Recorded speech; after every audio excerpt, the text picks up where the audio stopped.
In this chapter, I want you to think like a policymaker or a policy analyst. You're looking at your country, or it could be your city or your region, and I want you to ask the question, what do we need to do in our city or in our nation to achieve the Sustainable Development Goals? Now, broadly speaking, it is fair to say that your city or your nation needs to undertake 6 transformations.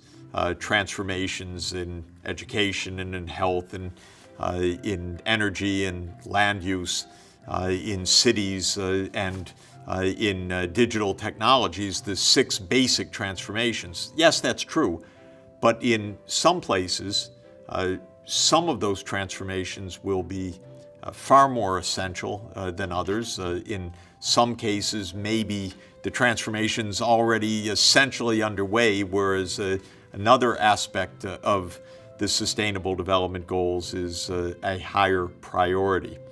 So the idea of any good policy making is to understand the general principles involved and then the specific context in question.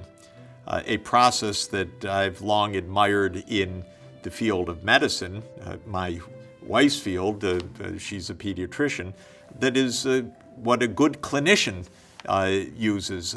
So I've long called this idea clinical economics in the case of being an economist, or more generally, making a good differential diagnosis. That's the term that the medical doctors use, and it's the term that we need to embrace for analyzing in any particular context what are the real priorities for the SDGs. Now, there will be significant differences.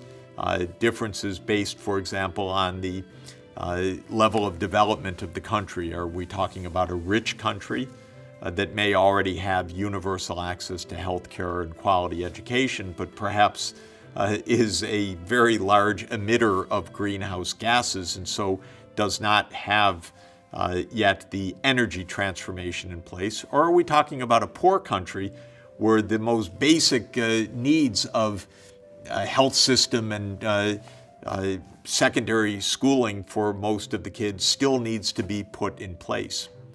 A second kind of dimension along which countries will differ are we talking about an inclusive society where inequalities are not very large? Perhaps there is linguistic and ethnic homogeneity. Or are we talking about a deeply divided country, perhaps divided by region, perhaps divided by race, perhaps divided by income class, perhaps divided by religion? All of these divisions pose particular challenges in countries that have a hard time often operating seamlessly for the whole of society. There will be differential diagnosis required based on physical geography. Is the country a coastal economy that has the benefits of ocean-based trade, but the risks of rising sea levels? Is the country a landlocked country that has a very high cost of getting to the port, but doesn't have to worry about rising sea levels in particular?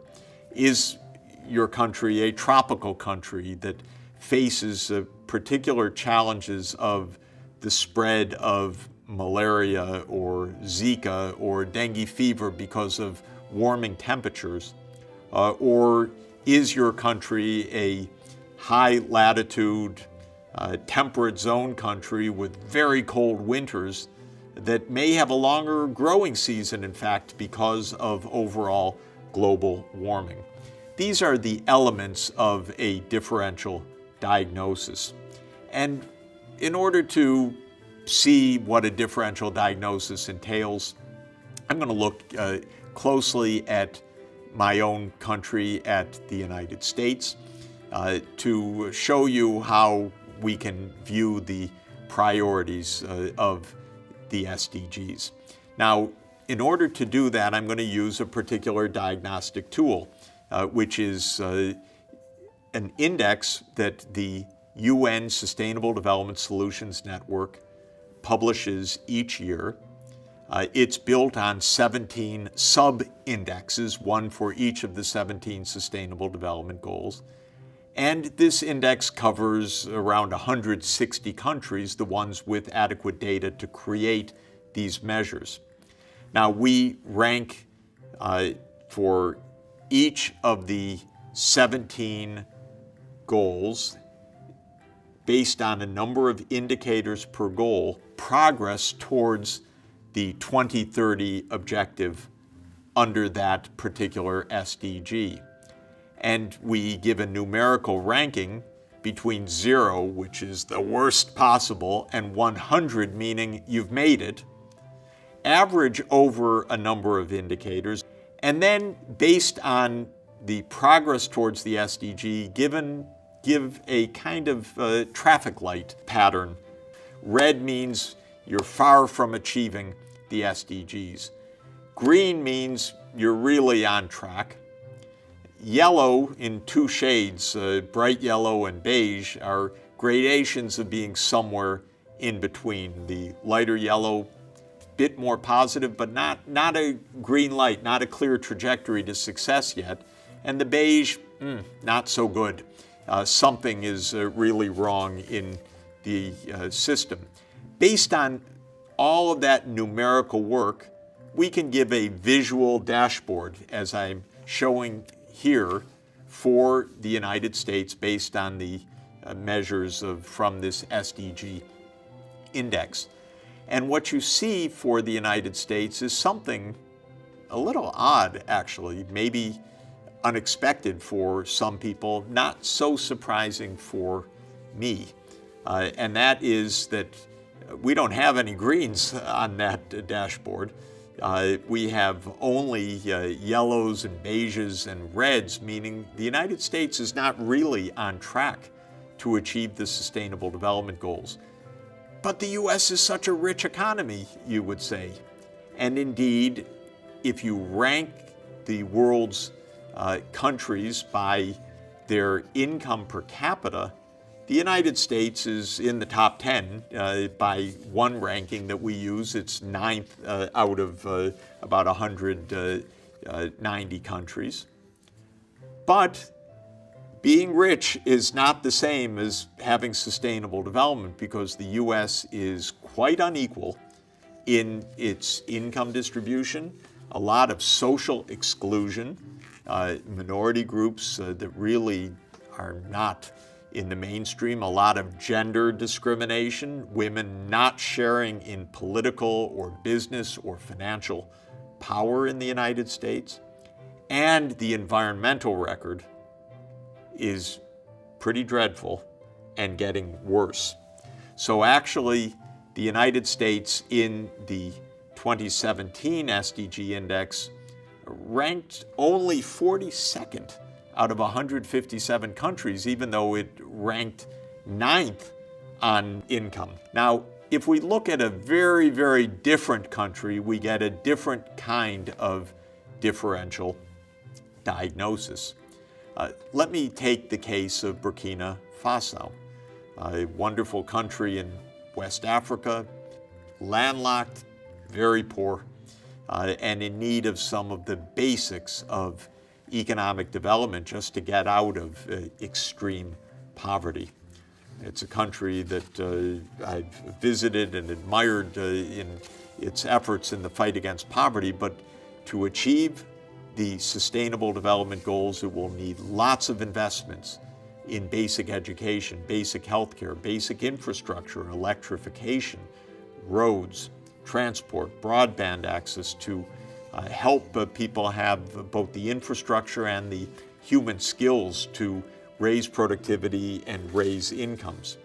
The United States, rich but not sustainable. Burkina Faso, poor, and also not with sustainable development because it lacks the prosperity. It has the high rates of poverty that are evident in this dashboard. So while the U.S. ranked very high in per capita income, but not so high in overall achievement of the SDGs. In the case of Burkina Faso ranks about 140th in the world in per capita income, near the bottom. When we look at the reasons for those red flashing goals on the dashboard, these warning signs, we see a very high level of extreme poverty. We see a lot of stunting of children, not the obesity of the United States, but rather the stunting and undernourishment of children in a very poor and all too often hungry environment. SDGs 3 and 4 are red. This is because Burkina Faso has not been able to afford to put in place a even basic primary health care system. And SDG 4 on education is red because still a very small proportion of Burkina Faso's children complete secondary education. Now, on the other hand, the environmental challenges are not as great because in such a poor setting, the economy, the Burkinabe economy, does not impose the same burdens on the environment, the same levels of pollution or greenhouse gas emissions or overuse that we noted in the United States. And that's why for SDGs 13, 14, 15, you don't see the red that we saw in the United States. You see yellows or even green on SDG 15 on terrestrial biodiversity. So here we have two countries, one rich but not developing as sustainable development calls for, that combines high incomes with social inclusion and environmental sustainability. And then we have a case of a very poor country, and a lot of other countries, a lot of Burkina Faso's neighbors look like Burkina Faso, that suffers from basic deprivations. Based on these differential diagnoses, we can then make some evaluations of how those 6 transformations should be carried out.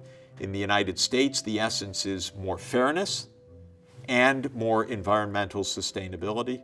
And in the case of Burkina Faso, definitely the priority is basic investments in health and education, in core infrastructure. This is the essence of differential diagnosis. With the metrics that we're going to be studying, each country needs to be making these diagnoses and to be updating these diagnoses along the trajectory from here to 2030.